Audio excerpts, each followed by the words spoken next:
नमस्कार। स्वागत है आपका न्यूज नशा में। लेकर आया हूं आपका अपना कार्यक्रम। जब सत्य डोलता है तो अशोक वानखड़े बोलता है।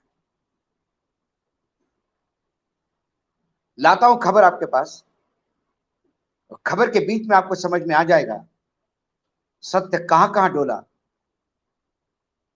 जिसकी वजह से मुझे बोलना पड़ रहा है।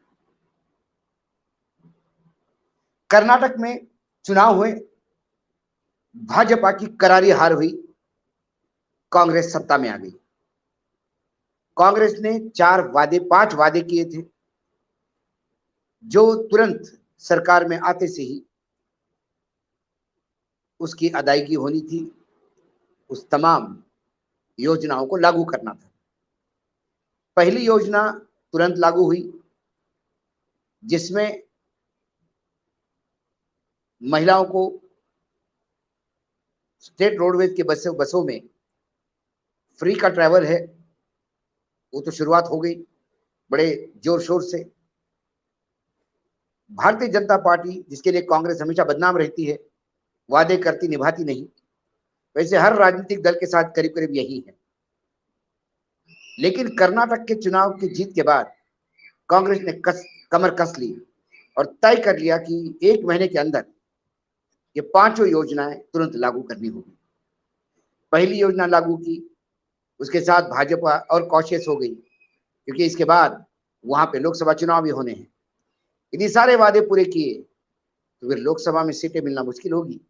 जो पिछली बार सीटें मिली थी उससे 5% भी नहीं मिलेगी, ऐसा कयास लगाया जा रहा है। इसलिए दूसरी योजना जो उन्होंने तुरंत लागू करनी थी 1 जुलाई से, वो थी अन्न भाग्य योजना। अन्न भाग्य योजना के तहत 10 किलो अनाज प्रति व्यक्ति प्रति महीना बीपीएल कार्ड धारकों के लिए योजना थी। यदि आपके पास आप बीपीएल हो, बिलो पॉवर्टी लाइन फैमिली हो, आपके परिवार में 4 लोग हैं, तो 40 किलो अनाज महीने का आपको मिलेगा।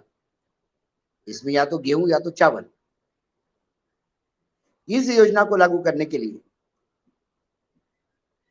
कर्नाटक के मुख्यमंत्री सिद्धरामैया ने फूड कॉर्पोरेशन ऑफ इंडिया को पत्र लिखा कि मेरा राज्य आपसे 2,28,000 मीट्रिक टन चावल खरीदना चाहता है, क्योंकि ये योजना हमको तुरंत 1 जुलाई से लागू करनी है। एफसीआई ने तुरंत उनको 12 जून को 2 पत्र भेज इस बात की गारंटी दी कि एफसीआई आपको 2,22,000 मीट्रिक टन का चावल बेचने को तैयार है। मामला यहां खत्म नहीं होता। उसके 2 दिन बाद एफसीआई ने एक नागरिक आपूर्ति मंत्रालय केंद्र सरकार का सर्कुलर नत्थी करते हुए पत्र भेजा कि अब हम आपको कोई चावल देने की स्थिति में नहीं है। वो सर्कुलर ये कहता है, केंद्रीय आपूर्ति मंत्रालय का, कि अब चावल और गेहूं का सेल, यानी चावल और गेहूं की बिक्री एफसीआई किसी भी राज्य को नहीं करेगी। अब केंद्र सरकार ये प्राइवेट पार्टी को एफसीआई के पास जो सेंट्रल केंद्रीय पूल में जो अनाज पड़ा है, वो ओपन मार्केट में बेचना चाहती है, ओपन मार्केट सेल करना चाहती है,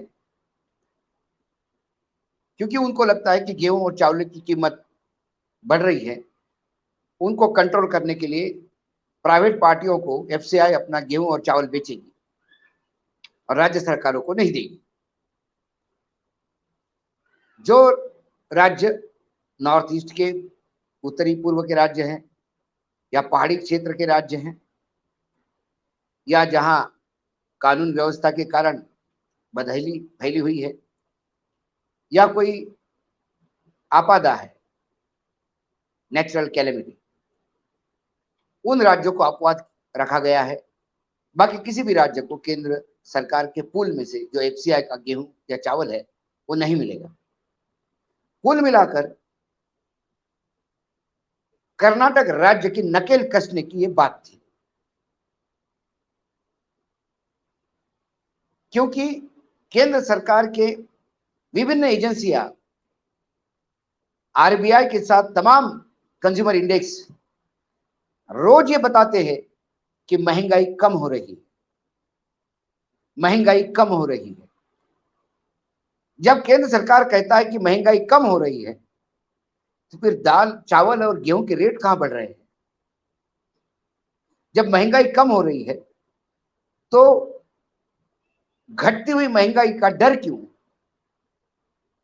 क्या आपको चावल और गेहूं को प्राइवेट पार्टीज को देने हैं और मार्केट को फ्लड करना है ताकि प्राइस कंट्रोल में रहे? प्राइस तो कंट्रोल हो आ रही है, ये लगातार आप ही कह रहे हैं। यहां सत्य डोलता है। दूसरी बात, यदि कर्नाटक सरकार को ये चावल मिले नहीं जो उनको चाहिए, 2,28,000 मेट्रिक टन, तो फिर वो जो वादा किया था वो निभा नहीं पाएंगे। जो अन्न भाग्य योजना है उसकी शुरुआत नहीं कर पाएंगे। तो कहीं ना कहीं उस सरकार को फेलियर दिखाने के लिए ये हथकंडे अपनाए जाते हैं। दिल्ली सरकार का कैसा नकेल डाली जाती है केंद्र द्वारा बार बार, और सर्वोच्च न्यायालय ने दिए हुए निर्णय के खिलाफ अध्यादेश लाकर फिर उसकी नकेल कसी जाती है, क्योंकि बार बार आम आदमी पार्टी की सरकार जो वादे किए हैं वो निभाने का प्रयास करती है, तो उसमें रोड़ा आता है केंद्र सरकार का, क्योंकि वो चाहती है कि ये सरकार फेल हो जाए ताकि अगली बार वो चुनाव जीते। चुनाव जीतने के लिए मतलब घर के मच्छर भगाने के लिए कोई घर में आग लगा देता है, ये सोच भी नहीं सकता है। कर्नाटक के जनता ने यदि कांग्रेस को बहुमत दिया है तो भारतीय जनता पार्टी को भी मतदान किया है। 63 आमदार एमएलए उनके भी है, 63 विधायक उनके भी है। तो क्या कर्नाटक की जनता को ये मुआवजा या ये भुगतान भुगतना होगा? ये पनिशमेंट है उनको कि उन्होंने कांग्रेस को चुनाव जितवाया। जेपी नड्डा सही कह रहे थे कि भाजपा को जितवाओगे तो नरेंद्र मोदी जी का आशीर्वाद मिलेगा, और यदि आशीर्वाद नहीं जितवाओगे नहीं तो फिर क्या श्राप मिलेगा? और श्राप यही होगा कि जाओ तुम्हें चावल नहीं मिलेगा। ये केंद्र सरकार की मनमानी है। मांग मांग के कर्नाटक सरकार कितना मांग रही थी? 2,28,000। एफसीआई का वेबसाइट बताता है कि एफसीआई के पास केंद्रीय पूल में 262,33,000 मेट्रिक टन चावल, 262,33,000 मेट्रिक टन चावल स्टॉक में पड़ा है। और धान मतलब अनमिल्ड चावल, ये तो खाने योग्य चावल की बात कर रहा हूं, जो धान है जिससे चावल निकाला जाता है वो 226,85,000 मेट्रिक टन पड़ा हुआ है। मतलब देखा जाए तो करीब करीब 400 लाख मेट्रिक टन का चावल का स्टॉक केंद्र सरकार के पुल में एफसीआई के पास है। उसमें से मात्र 2 लाख टन, 2.25 लाख टन कर्नाटक सरकार मांग रही थी, जो देने से मना किया।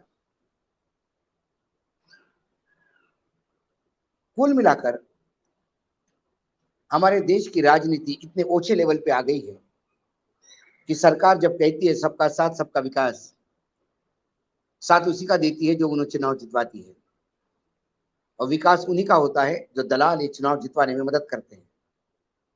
आम आदमी इस देश में पिछले 10 साल से अपने समस्याओं से युद्ध जूझ रहा है। जहां सरकार का परिवर्तन होता है वहां सरकार अपने नीतियों में परिवर्तित कर, केंद्र सरकार खासकर उस राज्य सरकार को कितना प्रताड़ित कर सकते हैं ये देखती है। कर्नाटक सरकार के मुख्यमंत्री ने तुरंत छत्तीसगढ़ के मुख्यमंत्री और तेलंगाना के मुख्यमंत्री से बात की, क्योंकि दोनों राज्यों में चावल उत्पादन बहुत होता है। हो सकता है कि वो दो राज्य अब चावल मुहैया करवाएं अपना प्रोक्योरमेंट करके और कर्नाटक सरकार को अपना वादा पूरा करने में मदद करें। हमारे यहाँ संविधान में फेडरल स्ट्रक्चर है। हमारे यहाँ राज्य सरकारें हैं और एक केंद्र सरकार है। राज्य सरकार और केंद्र सरकार में एक समन्वय होना चाहिए। यदि राज्य सरकार को या राज्यों को बदले की भावना से देखे जाएंगे तो फिर ये कैसा होगा। आज एक बात को जरूर रेखांकित करना चाहता हूं। एक जगह मैंने देखा कि छत्तीसगढ़ के लीडर ऑफ अपोजिशन जो बीजेपी के हैं, वो गडकरी जी को धन्यवाद देने पहुंचे एक पब्लिक कार्यक्रम में, और सबके सामने उन्होंने कहा कि साहब आपको धन्यवाद, कांग्रेस की सरकार होते हुए भी आपने छत्तीसगढ़ में इतने रोड दिए। तो फडणवीस तब नितिन गडकरी ने उनको पूछा, क्या छत्तीसगढ़ भारत का राज्य नहीं? क्या वो पाकिस्तान में है?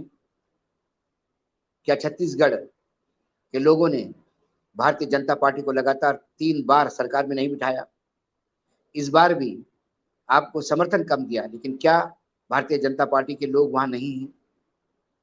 और क्या मैं देश का मंत्री हूं या बीजेपी का मंत्री हूं? ऐसी बात ना करा करो।